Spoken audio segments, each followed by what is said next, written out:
Hello again, welcome back. I'm Michael, and today I'm going to show you my new project that I plan on having for my camper. I plan on building a small form factor PC using Asrock's Desk Mini A300.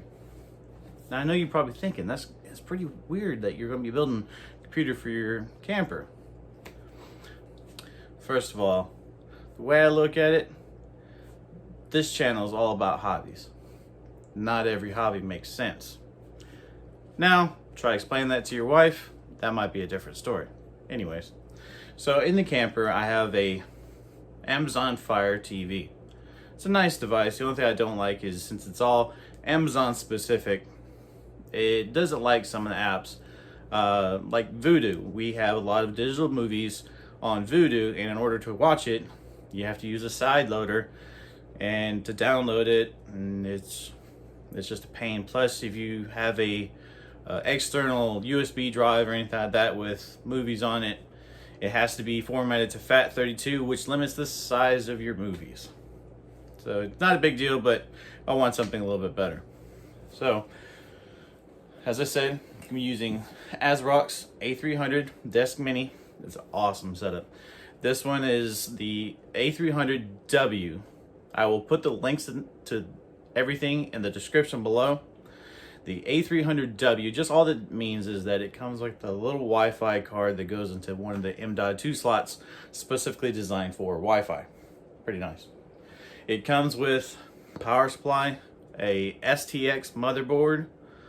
The downside is it uses SO-DIMM memory, which is fine, but the fact is that it kind of limits your market for memory, and they're a little bit more expensive. But if you go to full-size memory, then you're going to be in a ITX motherboard.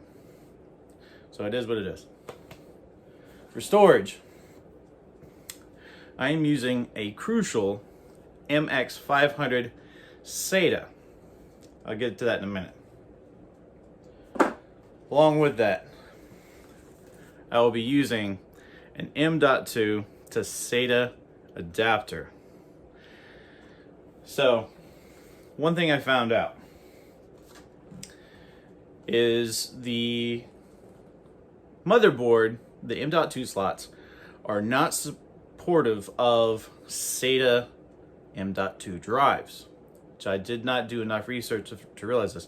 Some motherboards, like the motherboard I have in here, which is a Z390 Godlike, the M.2 slots can be used for SATA or NVMe.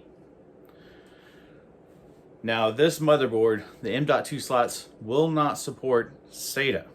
I didn't realize this until after I'd actually bought it. And I will put a link in the description below for a proper Crucial SATA drive, NVMe drive that will work. It's one of their P1 series. Or you can use, if you go to Asrock's website, they have what's called a QVL list. That is qualified vendor list. Basically all items from different vendors that they've tried and verified works with this motherboard. So make sure you check that out. One of the easiest ways, if let's say somebody gives you a M.2 drive, is check the slots on the back. So there's two cutouts right here. It's usually going to be SATA, from what I found out. If you know better, please comment down below and prove me wrong. I'm always willing to learn something new. An NVMe will usually only have one cutout. So I had to use an NVMe, a M.2 to SATA adapter. For RAM, I'm using G.Skill's Ripjaws DDR4 SO-DIMM memory 3200 megahertz. I wish I could have found 3600 megahertz, but then again, dealing with SO-DIMM, you're limited on your options. This kit was still about a good 170 bucks. 32 gigabytes. Now for the CPU, One of the reasons why I did choose 3200 gigabytes. Now, you don't need that much memory, but it's a hobby, right? Sometimes money doesn't matter, right? Again, try telling that to your wife. So I'm going to be using Ryzen 5 3400G. This is one of AMD's APUs. So basically what it means, it just has an integrated graphics card in the CPU itself. It also comes with a factory cooler. However, the cooler will not fit in the A300.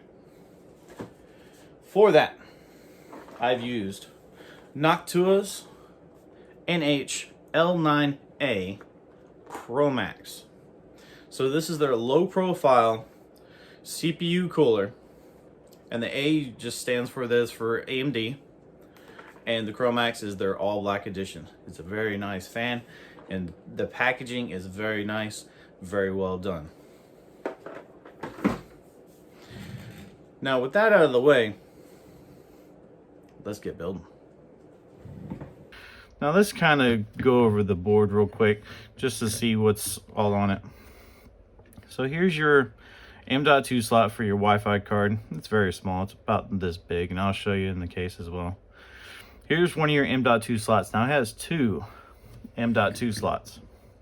There's one right here and one right here. Now in the future, I'm going to show you how I'm going to use this one. Now, and here's my Crucial MX500 1 terabyte SSD SATA with the cutouts in it. Bolts up just fine. But then when you go to boot up, now I've already tested all of this just to make sure everything was good before I started filming.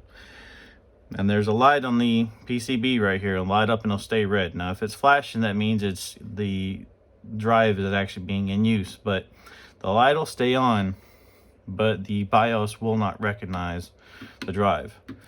Hence the reason for this adapter. So along with two M.2 slots, there's also two SATA slots. They're right here and right here. There's a fancy little dongle that clicks on with your SATA ports right here. SATA power and SATA communications. And all this really does, opens up, has your M.2 slot for your different sizes. Slide that in there, bolt it down, close it up. And in the case, has two slots for 2.5-inch hard drives. So let's quickly go over just some of the ports that's on here. So it has two USB fan headers. Here's your front case connection port right here. Here's a auxiliary USB port, and I'll show you that in just a second, because there's additional USB ports that you can actually install on the case. You've got your headphone jack and microphone jack, USB Type-C, USB Type 3. Over here on the back, power, display port, HDMI, VGA, Ethernet, two USB ports. So it's a decent amount of connectivity. Now, what I was talking about before is that you're limited to SODIMM. So here's your two SODIMM slots right here. So it's dual channel SODIMM. Here's your SODIMM memory. So the downside is because they're just not as big of a market for these SODIMM memory, or they're just gonna be a lot more expensive. And so trying to find one, because I was trying to find one for 3600 megahertz, and I couldn't find one anywhere close to the price of this. Like I said, this kit right here was still 170 bucks. Now, to give you an example, Here is a stick of G-Skills 3600 Trident Z Neo. And if you compare it to the size of the motherboard, it's pretty much the whole size of the motherboard. At that point, you're pretty much going to be in ITX territory. So at that point, you might be able to build an ITX case cheaper than this kit here, and that's fine. I'm actually planning on doing so in the future if the new 4000 AMD APUs do not work on this motherboard. I do plan on building an ITX case just for the 4000 APUs. So now that we've kind of glanced at the motherboard real quick, let's take a look at the case. This case is, in my mind, pretty darn small for a custom case. I absolutely love this form factor. It is smaller than the size of my palm. I can pick it up with one hand.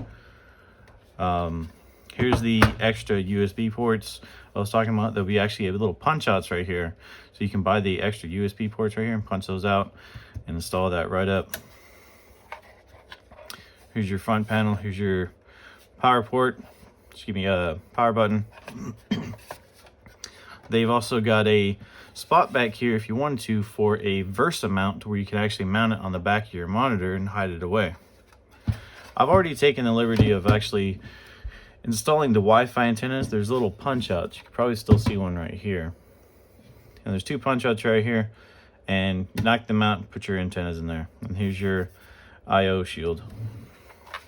When you pull out, there's 4 screws. 1, 2, 3, 4. Pull out the motherboard tray. Now I've kind of left the Wi-Fi card just kind of dangling here, but you can just see how small that thing is. Here's your motherboard tray. Here's your standoffs. Flip it over on the back. You got your two 2.5 inch hard drive mounts. So plenty of hard drive space. I do plan on utilizing all of them in the future for movies, video games, etc. Plus that one M.2 that I have a surprise for you in the next video. I think you might really like it. With that said, let's get to building.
Alright everyone, now that I've got the system up and running, I'll take you through some gameplay. We're going to start off with Grand Theft Auto 5, one of my most favorite games. I'm going to show you some of the graphic settings that I have. One of the things I am going to talk about is if you look at the top, just underneath settings, where it says video memory. The 3400G comes standard with only 2 gigs of video memory. Now you can go into the BIOS and increase this amount, and that's what I've done. I've gone up to 4 gigs of memory if you have enough RAM to allow it. Now, I did not record this, but if this is something you would like me to show you how to do, I can easily do that. With that said, let's move on. I'll show you real quick some of the graphic settings. FXAA off, MSAA off, VSync off. Everything else I pretty much have all the way up.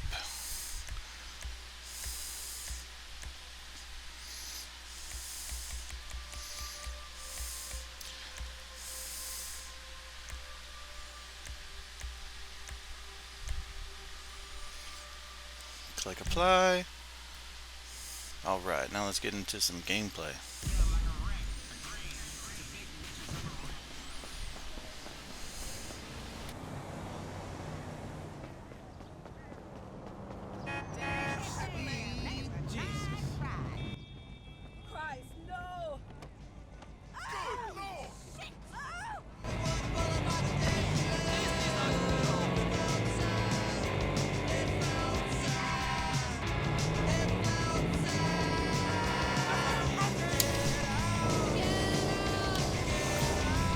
As you can see, we're averaging about 50 FPS. Drop down to about 44. This may not be ideal for some people who are used to 60 FPS or greater, but for me, this is more than enough FPS to still have a lot of fun. And even then, you can always turn down some of the graphic settings, because I've got mine turned pretty much all the way up.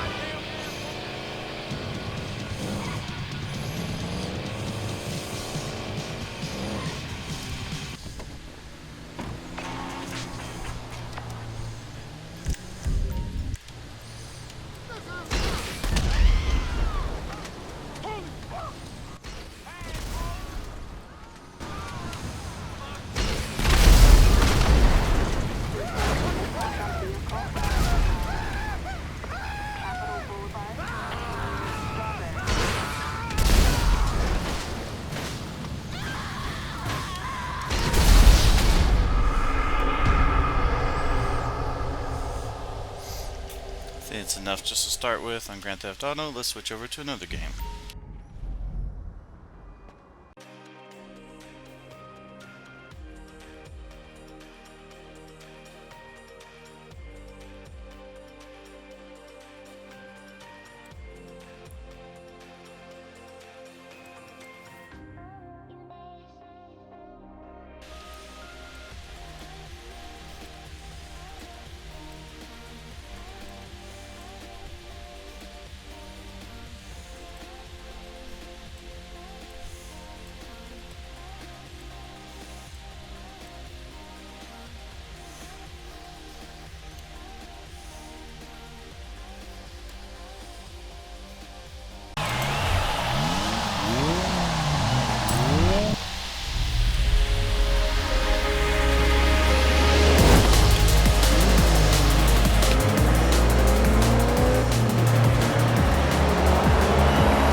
So the lowest I'm seeing is so far in this game 29 FPS, top right hand corner.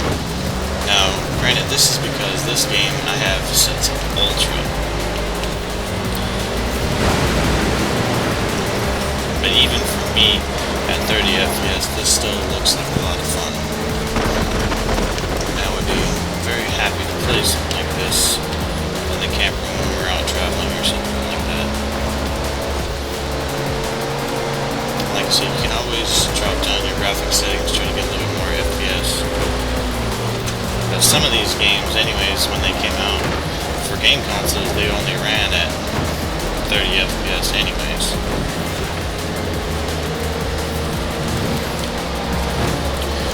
With that in mind, I'm going to stop talking and see if I can actually beat this race.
So as you can see, with the 3400G sharing up to 4 gigabytes of RAM, you can play some decent titles at 1080p high resolution between 30 and 60 FPS.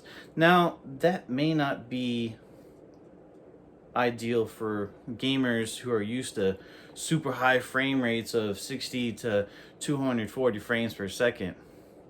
But if you're used to playing older game consoles or something like that, most of them only played at 30 FPS anyways. And that's more than enough fun for me. Now, in the next video, you're going to want to check it out, because I'm going to mount a 2080 Ti externally to the A300 using this. It's going to be a lot of fun. Stay tuned.